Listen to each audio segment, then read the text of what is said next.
Hey friends, happy Saturday morning. It is going to be a beautiful, beautiful day down here at the Waynesville Park, getting ready for the donut run to start. But I wanted to share something that was on my heart this morning.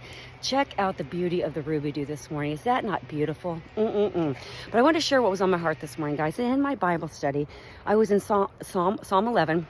Sorry, my lips are frozen, into Matthew 16, and I highly suggest that you go read these chapters. But as always, the Bible never ever contradicts itself. It always complements itself. It always builds upon itself, right? And this morning, it really did it. I mean, it was such good correlation. I couldn't help but know that I needed to share this with you guys. And it's talking about faith over fear, right? It's taking the advice of fear and giving it an answer of faith. Okay. Now we start in verse 11 of Psalm, and David said, he said, "I will put my trust in the Lord. How can you say to my soul, flee like a bird to the mountains?" So his friends were giving him this advice to flee in the midst of whatever he was going through. And most likely he was being hunted by Saul, or it could have been Absalom. But whatever it was, it caused his friends to fear for his safety, right? And they went on to say, they're drawing back their bow, the foundations are crumbling and all this. And, trying to instill this fear in David so he would flee because they were concerned with his well-being. But what I love about this is David always knew that doing the will of God always trumped his well-being, and he would put his trust in the Lord. And I love this. If you go down a couple verses, he says that, the Lord sees everything, the Lord knows everything that's going on. And furthermore, he said, I know that God is on his throne, and I know that his throne is in heaven. He knew where God was, right? And this same God is still the same God today, right? He is majestic. He is on his throne. He is ruler over everything, right? But what I love about this too, we go to Matthew 16, like I said, it's going to correlate. And we go down to about the middle of it. And Jesus is talking to the disciples, and he says to the disciples, "Who do they say that I am?" And the disciples answered him. They said, "Well, some say you're John the Baptist, some say you're Elijah, some say you're the prophet Jeremiah." But the most important question, Jesus said, "Who do you say that I am?"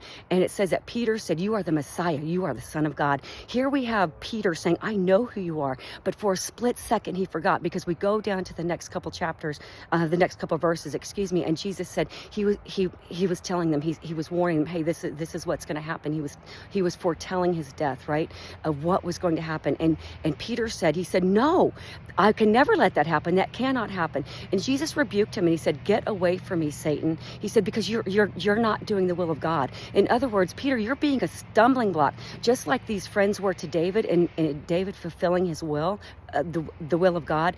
Peter was being a stumbling block to Jesus, and Jesus reminded him, whoever wants to follow me has to take up their cross. Whoever wants to follow me has to be willing to lose their life so they can gain it. Because this life is not all there is, guys. And at the end of the day, we have to be more concerned with fulfilling God's will than with our own well-being. We have to be considered more about our character than our comfort.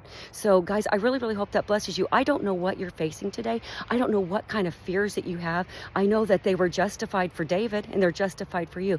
But I also know that we have a big and mighty God who can overcome anything. He is still on the throne. He is still sovereign. And he tells us in Romans 8:28 that he works all things for the good of those who love him and are called according to his purpose, regardless of how that looks in the eyes of the world, But anyway, I really, really hope that blesses you. And I hope that instills you with faith today. I hope that reminds you, that the same God that was with David, the same God that was with Peter, because he was restored. And Jesus said, "I tell you, Peter, on this rock I will build my church, and the gates of hell will not overcome it." Woo! That's a mouthful. But anyway, I hope you just remember that same God is our God, His arm is not too short to accomplish anything, and his will is always perfect. So guys, I really, really hope that blesses you. I see people coming for the donut run, so I better get up there. It's going to be a great day.